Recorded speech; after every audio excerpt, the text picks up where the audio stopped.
로마서 제9장. 나는 그리스도 안에서 참말을 하고 거짓말을 하지 않습니다. 내 양심이 성령을 힘입어서 이것을 증언하여 줍니다. 나에게는 큰 슬픔이 있고 내 마음에는 끊임없는 고통이 있습니다. 나는 육신으로 내 동족인 내 결애를 위하는 일이면 내가 저주를 받아서 그리스도에게서 끊어질지라도 달게 받겠습니다. 내 동족은 이스라엘 백성입니다. 그들에게는 하나님의 자녀로서의 신분이 있고 하나님을 모시는 영광이 있고 하나님과 맺은 언약들이 있고 율법이 있고 예배가 있고 하나님의 약속들이 있습니다. 족장들은 그들의 조상이요 그리스도도 육신으로는 그들에게서 태어났습니다.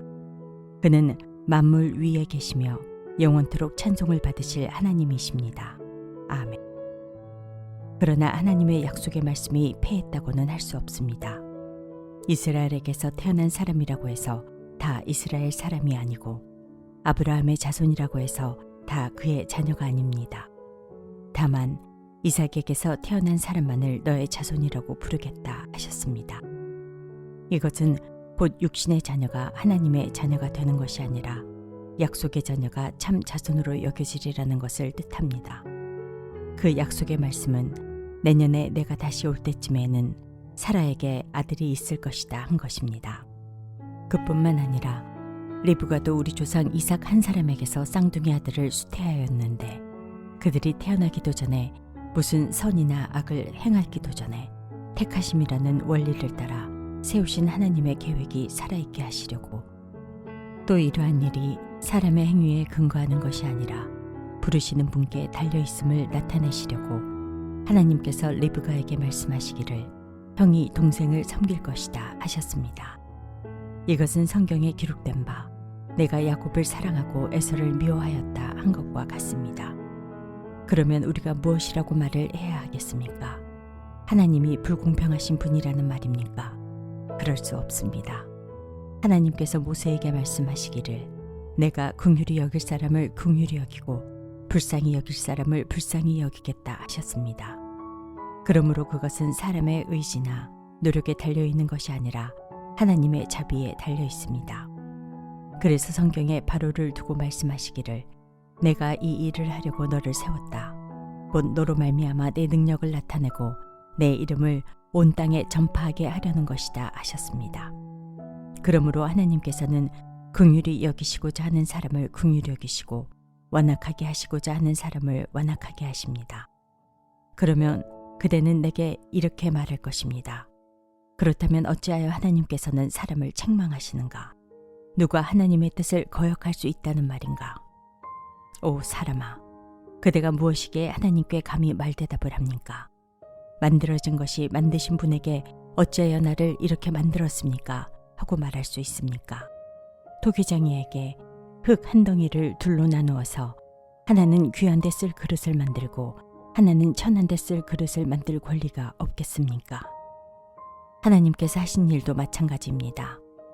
하나님께서 진노하심을 보이시고 권능을 알리시기를 원하시면서도 멸망받게 되어 있는 진노의 대상들에 대하여 꾸준히 참으시면서 너그럽게 대해주시고 영광을 받도록 예배하신 자비의 대상들에 대하여 자기의 풍성하신 영광을 알리시고자 하셨더라도 어떻다는 말입니까?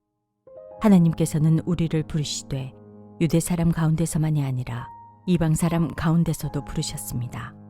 그것은 하나님이 호세아의 글 속에서 하신 말씀과 같습니다.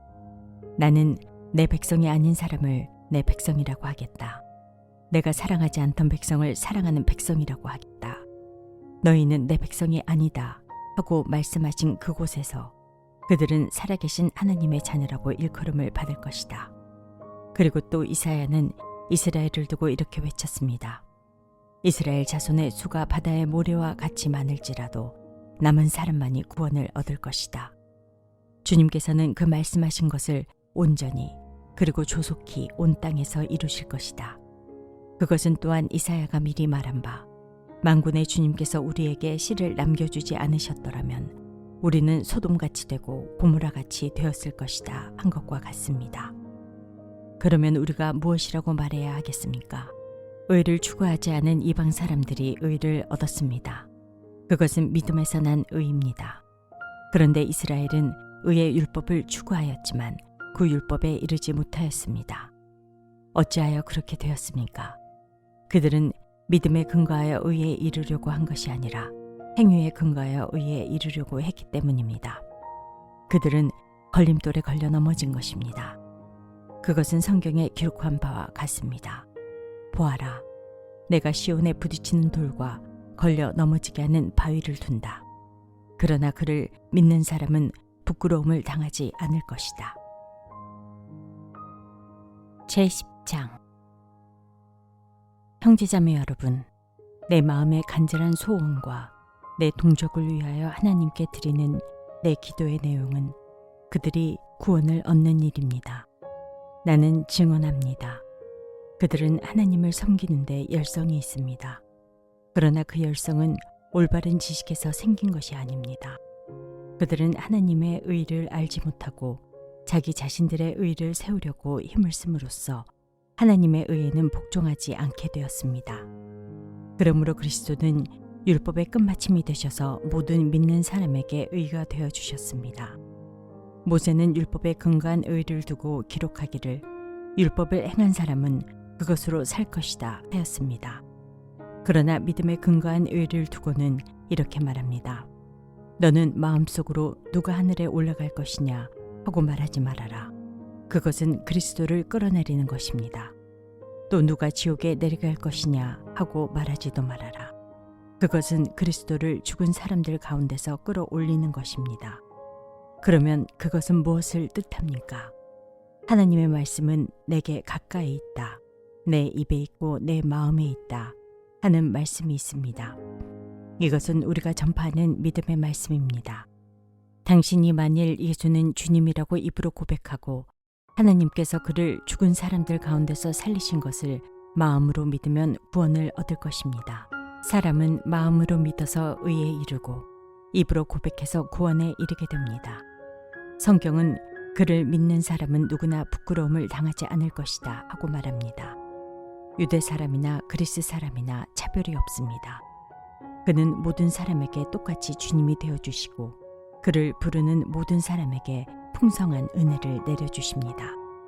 주님의 이름을 부르는 사람은 누구든지 구원을 얻을 것입니다. 그런데 사람들은 자기를 믿은 적이 없는 분을 어떻게 부를 수 있겠습니까? 또 들은 적이 없는 분을 어떻게 믿을 수 있겠습니까? 선포하는 사람이 없으면 어떻게 들을 수 있겠습니까? 보내심을 받지 않았는데 어떻게 선포할 수 있겠습니까? 성경에 기록한 바 기쁜 소식을 전하는 이들의 발걸음이 얼마나 아름다우냐 한 것과 같습니다. 그러나 모든 사람이 다 복음에 순종한 것은 아닙니다. 이사야는 주님, 우리가 전하는 소식을 누가 믿었습니까? 하고 말하였습니다. 그러므로 믿음은 들음에서 생기고 들음은 그리스도를 전하는 말씀에서 비롯됩니다. 그러면 내가 묻습니다. 그들은 들은 것이 없습니까? 물론 그렇지 않습니다. 성경 말씀에 그들의 목소리가 온 땅에 퍼지고 그들의 말이 땅끝까지 퍼졌다 하였습니다. 내가 다시 묻습니다. 이스라엘이 알지 못하였습니까? 이에 대하여 하나님께서 먼저 모세를 통하여 이렇게 말씀하셨습니다. 나는 내 백성이 아닌 사람들로 너희의 질투심을 일으키고 미련한 백성들로 너희의 분노를 자아내겠다. 또한 이사야는 매우 담대하게 이렇게 말씀을 전하였습니다. 나를 찾지 않는 사람들을 내가 만나주고 나를 구하지 않는 사람들에게 내가 나타났다. 또한 이사야는 하나님께서 이스라엘을 보고 복종하지 않고 거역하는 백성에게 나는 온종일 내 손을 내밀었다 하신 말씀을 선포하였습니다. 제11장. 그러면 내가 묻습니다. 하나님께서 자기 백성을 버리신 것은 아닙니까? 그럴 수 없습니다.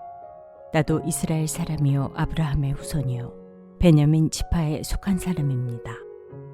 하나님께서는 미리 아신 자기 백성을 버리지 않으셨습니다. 여러분은 성경이 엘리야를 두고 하신 말씀을 알지 못합니까? 그가 이스라엘을 고발하여 하나님께 이렇게 호소하였습니다. 주님, 그들은 주님의 예언자들을 죽이고 주님의 제단들을 헐어버렸습니다. 남은 것은 나 혼자밖에 없는데 그들은 내 목숨마저 찾고 있습니다. 그런데 하나님께서는 그에게 어떻게 대답하셨습니까? 내가 바알에게 무릎을 꿇지 않는 사람 7,000명을 내 앞에 남겨두었다 하셨습니다.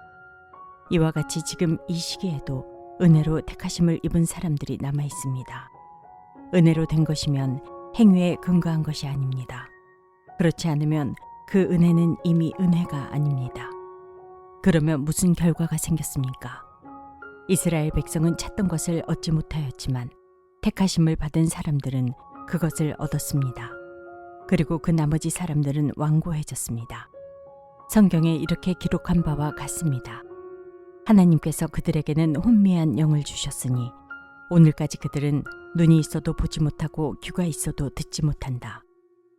다윗도 다음과 같이 말하였습니다. 그들의 밥상이 그들에게 올무가 되고 덫이 되게 하여 주십시오. 그들이 걸려 넘어지고 보복을 받게 하여 주십시오. 그들의 눈이 어두워져서 보지 못하게 되도록 하여 주십시오. 그들의 등이 언제나 굽어있게 하여 주십시오. 그러면 내가 묻습니다.